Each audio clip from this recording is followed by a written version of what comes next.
नमस्कार साथियों, दागर कॉन्सेप्ट के डिजिटल प्लेटफॉर्म में आपका वेलकम है।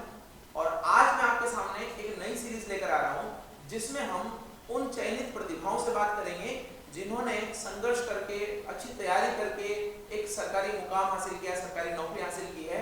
और इसमें मैं कोशिश करूंगा कि कई सारे लोगों को लेकर आ पाऊं ताकि आप उनके पथ को, उनके जो रूट उन्होंने फॉलो किया है उसको फॉलो करें। उन्होंने क्या क्या चीजों को ध्यान रखा है उनको ध्यान रखें और आप भी उन्हीं की तरह सक्सेसफुल हो। और एक दिन आशा करूंगा कि आप भी स्टॉक में बैठे रहें मेरे सामने। तो दोस्तों, आज जो मैं आपके सामने इंट्रोड्यूस कराने वाला हूं, जिस प्रतिभा के साथ में मैं बात करने वाला हूं, उनका नाम है नवरत्न वैष्णव। और इन्होंने आरआरबी पीओ, आरआरबी क्लर्क और एफसीआई का एग्जाम क्लियर किया है। और इस एग्जाम को इन्होंने बहुत ही कम समय की तैयारी में क्लियर किया है। साथ साथ एक चीज और मैं आपको अपडेट कर दूं कि आरआरबी क्लर्क का जो एग्जाम हुआ था उसमें 40 क्वेश्चन जो मैथमेटिक्स के थे उसमें 40 आउट ऑफ 40 नंबर लेके आए हैं और रीजनिंग में भी 40 आउट ऑफ 40 लेकर आए हैं। तो डेफिनेटली आप ये जानने के लिए उत्सुक होंगे कि ये 40 आउट ऑफ 40 का जो आंकड़ा है ये कैसे हम अचीव कर सकते हैं या इन्होंने स्पेसिफिक क्या किया है उसके लिए। तो शुरू करते हैं आज का टॉपर स्टॉक। और मैं कुछ क्वेश्चंस वगैरह करूंगा। आपकी भी अगर कोई डाउट हो तो आप अपने कमेंट बॉक्स में जरूर डालिएगा। हम कोशिश करेंगे उनका रिप्लाई करने की या नेक्स्ट इंटरव्यू में उनको कंक्लूड करेंगे। तो नवरत्न, सबसे पहले आपको कैसा लग रहा है सफलता को अर्जित करके? ये सफलता आपने जो अचीव की है इसको देख के आपको कैसा लग रहा है, क्या महसूस हो रहा है? मैं बहुत ही खुश हूँ अपनी सफलता से। और केवल मैं ही नहीं, मेरा पूरा समाज, मेरे माता पिता, और स्पेशली थैंक्स मैं कहना चाहूँगा जहाँ मैंने कोचिंग की दागर कॉन्सेप्ट को, वहाँ पर मुझे बहुत ही अच्छा मार्गदर्शन मिला जिससे मैंने मात्र 5-6 महीनों के अंदर ही अपना पहला एग्जाम क्लियर कर लिया था। उसके लिए बहुत बहुत थैंक्स दागर सर को। इनके मार्गदर्शन में मैंने बहुत अच्छा प्रयास किया था। आप अपने बारे में कुछ बताइए, जैसे आपकी एजुकेशन कैसे हुई, आप कहाँ से बिलोंग करते हैं, आपने क्या क्या चीज़ें पहले कर रखी हैं, तैयारी से पहले? मैंने बीएससी मैथमेटिक्स से की है अपने गांव पिपाड़ सिटी से। और मैं एक डिफेंस परिवार से बिलोंग करता हूं। मेरे फादर एयरफोर्स में सर्विंग है। और मैंने 2018 में अपना ग्रेजुएशन कंप्लीट किया था। फिर 5-6 महीने के लिए मैंने राजस्थान सेगमेंट की तैयारी की थी। फिर जनवरी 2019 में मैं दागर कॉन्सेप्ट में ज्वाइन किया था मैंने as a banking career select करने के लिए। उसके बाद मैंने मई में मेरा पहला एग्जाम हुआ था एफसीआई का, वो मैंने क्लियर किया था। और उसके बाद मेरा आरआरबी पी और आरआरबी क्लर्क भी क्लियर हो गया था। तो आपने दागर कॉन्सेप्ट में जो आपने कोचिंग ज्वाइन की है, तो 5-6 महीने की तैयारी में आपका सिलेक्शन हुआ है। तो मैं स्टूडेंट को आपके माध्यम से बताना चाहूँगा कि आप डेली कितना टाइम देते थे कि 5-6 महीने में वो भी सिलेक्ट हो पाए, या डेली प्रिपरेशन का आपका क्या शेड्यूल रहता था? बैंकिंग एग्जाम एक ऐसा एग्जाम है जहाँ में डीप स्टडी की कभी जरूरत नहीं पड़ती। हम अगर हमारा एक स्ट्रक्चर होगा, वेल स्ट्रक्चर्ड फॉर्मूला होगा और थोड़ा डिसिप्लिन टाइम का करेंगे ना, तो आप दिन में मात्र 4-5 घंटे पढ़ के भी उस बैंकिंग एग्जाम को क्लियर कर सकते हो। क्योंकि अगर आपके पास सही मैटर हुआ, आप सही से तैयारी कर रहे हो, थोड़ा स्मार्ट स्टडी करने की कोशिश कर रहे हो, तो आप मात्र 4-5 महीनों में कर लोगे। क्योंकि हार्ड वर्क और स्मार्ट वर्क में थोड़ा फर्क होता है। इस हार्ड वर्क तो करना ही है, बट साथ में थोड़ा सा स्मार्ट वर्क, जैसे मॉक टेस्ट हो गया, मैटर हो गया, अच्छा मैटर सेलेक्ट करो, तो उससे हम मात्र 4-5 महीनों में एग्जाम क्लियर कर सकते हैं। मतलब टू द पॉइंट स्टडी जो है आपकी सफलता का राज है। जी कम समय में ज्यादा अचीव करना है, स्मार्ट वर्क करके। मैं ये भी जानना चाहूंगा नवरत्न कि आपने जो ये 4-5 महीने में प्रिपरेशन की है उसमें आपने मैथ्स में 40 आउट ऑफ 40 या रीजनिंग में 40 आउट ऑफ 40 अचीव किया है। तो उसके लिए किस तरीके की स्ट्रेटजी का आपने यूज किया कि एक भी नंबर न गंवाया जाए? सबसे पहले जब मैंने कोचिंग शुरू की थी तो पहले कोचिंग के 1-2 महीने मैंने जो क्लासेस से जो मेरे को शीट मिलती थी उस शीट को मैंने बहुत बार रिपीट किया। एक बार नहीं, कम से कम 4-5 बार रिपीट किया, डेली उसको क्वेश्चन को मिलाना। और मेथड इतने अच्छा कर लिए कि एक्यूरेसी में कोई गड़बड़ ना हो। उसके बाद 2 महीने के बाद मैंने क्विज लगाना शुरू किया, मॉक लगाना शुरू किया। उससे मेरी वहाँ पे स्पीड बन गई। तो सबसे मेन चीज़ बैंकिंग में ही होती है, वो होती है स्पीड और एक्यूरेसी। मैंने दोनों वहाँ पे मेंटेन करना शुरू किया था। मैंने पहले बुक से पढ़ना शुरू किया, फिर ऑनलाइन पढ़ना शुरू किया, ऑनलाइन क्विज देना शुरू किया। वहाँ से मैथ भी अच्छी हो जाती है और रीजनिंग भी अच्छी हो जाती है। अभी स्पीड और एक्यूरेसी की बात आपने जैसे की, स्पीड एक्यूरेसी बैंक में बहुत इंपॉर्टेंट रोल प्ले करती है।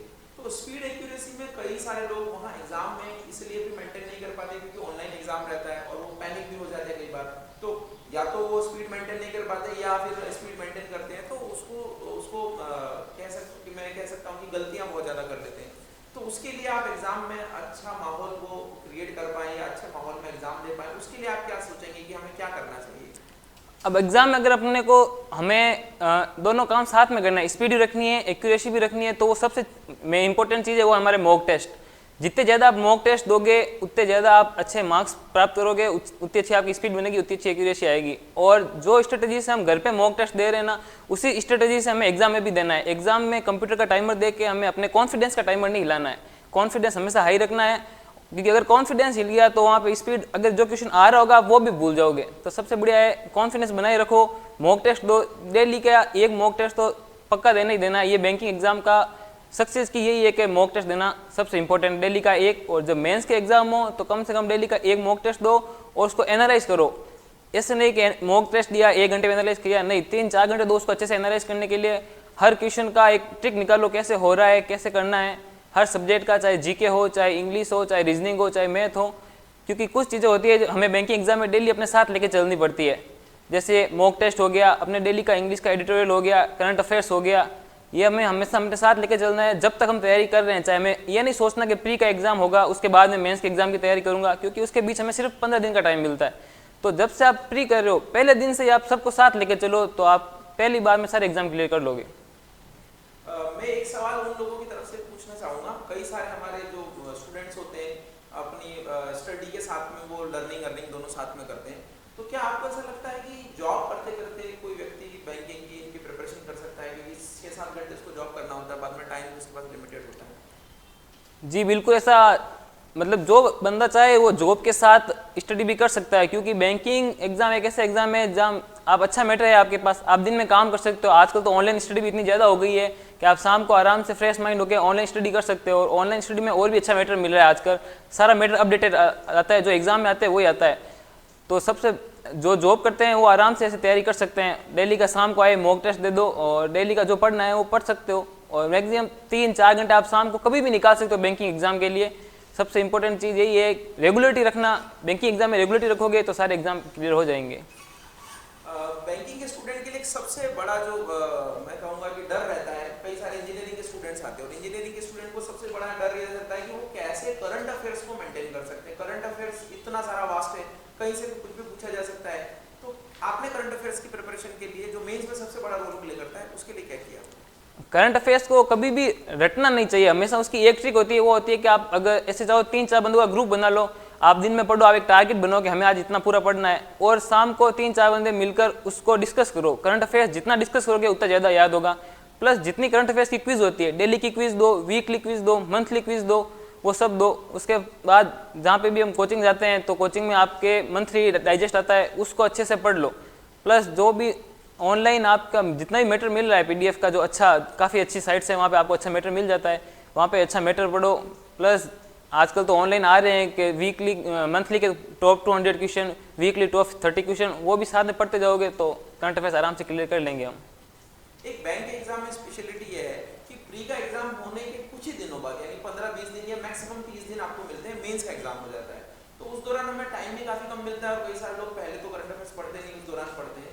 तो प्री और मेंस में कैसे हमें संतुलन बिठाना होता है कि हम उस समय का जो टाइम है उसको सिर्फ हम अच्छा यूटिलाइजेशन कर पाए और हमारा प्री में होने के बाद में सिलेक्शन नहीं हो पाए? क्योंकि कई सारे विद्यार्थी मेरे से मिलते हैं, ऐसा कहते हैं सर प्री तो हमेशा निकल जाता है, हमारा सिर्फ मेंस ही नहीं निकलता। हमें एक बात ये जाननी बहुत जरूरी है कि प्री में हमेशा बैंकिंग एग्जाम में प्री में चाहिए होता है स्पीड और एक्यूरेसी, लेकिन मेंस में एक चीज़ है सबसे इंपॉर्टेंट और साथ जुड़ जाती है, वो है नॉलेज। मेंस में आपका नॉलेज भी काम आएगा, आपको वहाँ स्टैटिक जीके भी याद होना चाहिए, करंट अफेयर्स भी याद होने चाहिए। प्लस जो ट्रिक्स प्री में लगती है मैथ्स रीजनिंग में, वो आपके मेंस में नहीं लगती। मेंस में थोड़ा क्वेश्चन लेंदी आते हैं, तो ये सबसे इंपॉर्टेंट चीज़ है कि आप शॉर्ट ट्रिक्स तो साथ में लेके चले, लेकिन उसके साथ उसका कॉन्सेप्ट भी समझते चले कि कैसे समझना है। शुरुआत से ही साथ में लेके चले इसको। और जहाँ बात है करंट अफेयर्स की, आप पहले नहीं पढ़ रहे हो, प्री क्लियर करने के बाद आप सोच रहे हो कि अब 15 दिन का टाइम बचा है, करंट अफेयर्स में कैसे पढ़ूँ, तो उसके लिए फिर वही है कि फिर आप ज़्यादा लेंथ ही कवर ना करके जितने ज़्यादा एमसीक्यूज पढ़ सको उतने ज़्यादा आप एमसीक्यू कवर करो, तो उससे आपका करंट अफेयर्स में मिनिमम आप 20 to 25 नंबर तो ला ही पाओगे। अभी ये कहा जाता है कि जो बैंक का एग्जाम है वो कैट के इक्वल हो गया है, यानी कि मैथमेटिक्स रीजनिंग इंग्लिश का लेवल बहुत बढ़ गया है। और हमारे कई सारे विद्यार्थी रूरल बैकग्राउंड से आते हैं, तो उनको इंग्लिश में सबसे ज़्यादा दिक्कत आती है। वैसे भी नॉर्थ इंडिया में इंग्लिश का उतना स्तर अच्छा नहीं रहता है जनरली, जितना कि साउथ इंडिया में या फिर हम ईस्ट नॉर्थ ईस्ट में मान लें। तो इंग्लिश के लिए कई सारे लोग बोलते हैं कि आपको हिंदू पढ़ना चाहिए, आर्टिकल पढ़ना चाहिए, करना चाहिए। तो क्या ऐसा ज़रूरी ही है कि हम हिंदू के आर्टिकल्स पढ़ें और उसी के अकॉर्डिंग हमारा सिलेक्शन होगा? अगर आप ऐसा कोई कंपल्सरी नहीं है, जैसे सबसे बड़ी इंपॉर्टेंट चीज़ है इंग्लिश में, अगर आपके नंबर नहीं आते हैं स्टार्टिंग में तो उससे हताश नहीं होना है। इंग्लिश में आपको एक चीज़ चाहिए, वो होती है रीडिंग।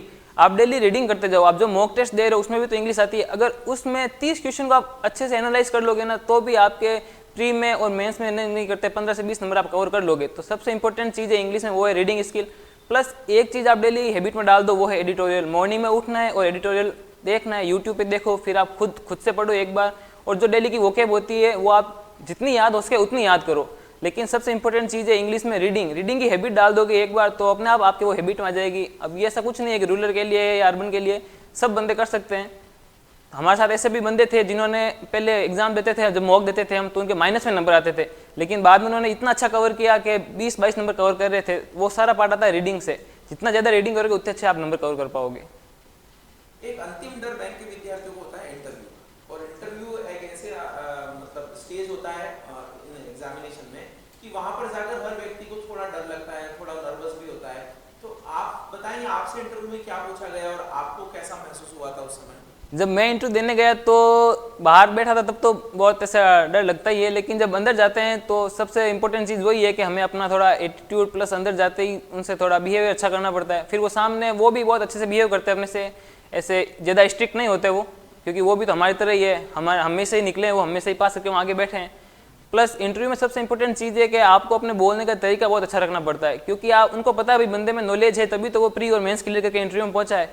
तो वो आपको नॉलेज इतना नहीं लेते जितना आपके वो बोलने का तरीका देखते हैं, आपके आंसर करने का तरीका देखते हैं। प्लस जो चीज़ आपको आती है उसी का सही से आंसर दे, जो आपको नहीं आती उसको इधर उधर घुमाए नहीं या बात नहीं घुमाए, जो आती है उसका बहुत अच्छे से एक्सप्लेनेशन कर दे, जो नहीं आती है उसको आप रहने दे, सॉरी बोल के भी आप स्किप कर सकते हो। वो इतना ही देखते हैं, ज़्यादा कुछ नहीं पूछते। जब मैं गया था तो मैं तो साइंस बैकग्राउंड से था, तो एक मैम थे, उन्होंने मेरे को यही पूछा कि कितने एलिमेंट होते हैं पीरियोडिक टेबल में, प्लस एक रेडोन की पूछा था कि किसने खोज की थी, प्लस एक सर थे उन्होंने पूछा कार लोन कैसे लेते हैं। बस मेरे से तो यही पूछा था।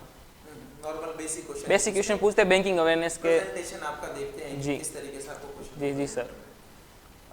मेरा अगला क्वेश्चन है कि अभी जितने भी इंस्टीट्यूट्स वगैरह हैं या यूट्यूब है वगैरह, ऑनलाइन एजुकेशन की मतलब बाढ़ है और घर बैठ के तैयारी स्टूडेंट कर सकता है। तो आप क्या मानते हैं कि ऑफलाइन और ऑनलाइन में क्या चीज़ें बेटर है? क्या घर बैठे भी एक व्यक्ति अपनी तैयारी को अच्छे से कंटिन्यू कर सकता है, सफलता प्राप्त कर सकता है ऑनलाइन एजुकेशन से? ऑनलाइन बहुत अच्छा एक प्लेटफॉर्म बन गया है, क्योंकि पहले जब ऑफलाइन होता था, ऑफलाइन में बैच इतने बढ़ जाते हैं कभी कभी कि हमें सही से क्वेश्चन देखने में जगह नहीं मिल पाती। लेकिन ऑनलाइन एक ऐसा है कि आपके हाथ में फ़ोन है, एक क्वेश्चन आप जितनी बार समझ में नहीं आए आप दूसरी बार देख सकते हो, तीसरी बार देख सकते हो। प्लस जो मैटर मिलता है आपको ऑनलाइन वो बहुत अपडेटेड होता है। प्लस आपको उसमें ज़्यादा कुछ नहीं, आप PDF मिल जाएगी, उसकी सॉल्व PDF मिल जाएगी। प्लस आप ऑनलाइन डाउट भी पूछ सकते हो, सब कुछ सॉल्व कर सकते हो। तो ऑनलाइन का तो बहुत ज़्यादा हेल्प है। और इसमें सबसे ज़्यादा फ़ायदा होता है जो बंदे जॉब कर रहे हैं या फिर जो ऐसे एरिया से जहाँ पर वो उनके आसपास कोई कोचिंग सेंटर नहीं है, जो जॉब करते हैं वो शाम को उनको शाम को टाइम मिलता है, लेकिन शाम को कोचिंग नहीं चलती, तो शाम को वो कहाँ से पढ़ते हैं? तो फिर उनको ऑनलाइन सबसे बेस्ट है कि वो ऑनलाइन तैयारी करते हैं। जो लड़के अर्बन से है तो उनका चल जाता है, लेकिन जो रूरल एरिया से वो गाँव शहरों तक नहीं आ पाते हैं तो वो फ़ोन से पढ़ सकते हैं। एक मेरा अंतिम क्वेश्चन और है कि जो भी लोग एक बार एग्जाम दिया सेलेक्ट नहीं हुए, 2 बार दिया सेलेक्ट नहीं हुए, जैसे आपका तो पहली बार में हो गया, लेकिन कई लोग ऐसे भी हैं जो मुझे मिलते हैं कि 2 साल से वो तैयारी कर रहे हैं और उनका सिलेक्शन नहीं हो पा रहा है। वो समझ नहीं पा रहे कि हम क्या गलतियां कर रहे हैं या हम क्या करें कि हमारा भी सिलेक्शन हो जाए, और कई लोग तो डिप्रेस हो जाते हैं और तैयारी भी छोड़ देते हैं। तो ऐसे लोगों को क्या आप मोटिवेशनल मैसेज देना चाहेंगे जिससे वो अपनी तैयारी को कंटिन्यू कर पाएं? बैंकिंग एग्जाम एक ऐसा एग्जाम है जिसमें अगर आप चाहो तो 4-5 महीने पढ़ के भी एग्जाम निकाल सकते हो, और ऐसे आपको 4 साल भी लग जाते हैं, क्योंकि वो सब डिपेंड करता है आपके मैटर पर, आपकी रेगुलरिटी पर। आप जितनी ज़्यादा रेगुलरिटी रखोगे उतना जल्दी आपको सक्सेस हासिल होगी। कभी कभी बंदा होता है वो 4-5 महीने तैयारी करता है, नहीं हो पाता, थोड़ा स्किप करता है या बीच में पढ़ना छोड़ देता है, फिर वापस सोचता है कि तैयारी करता हूँ।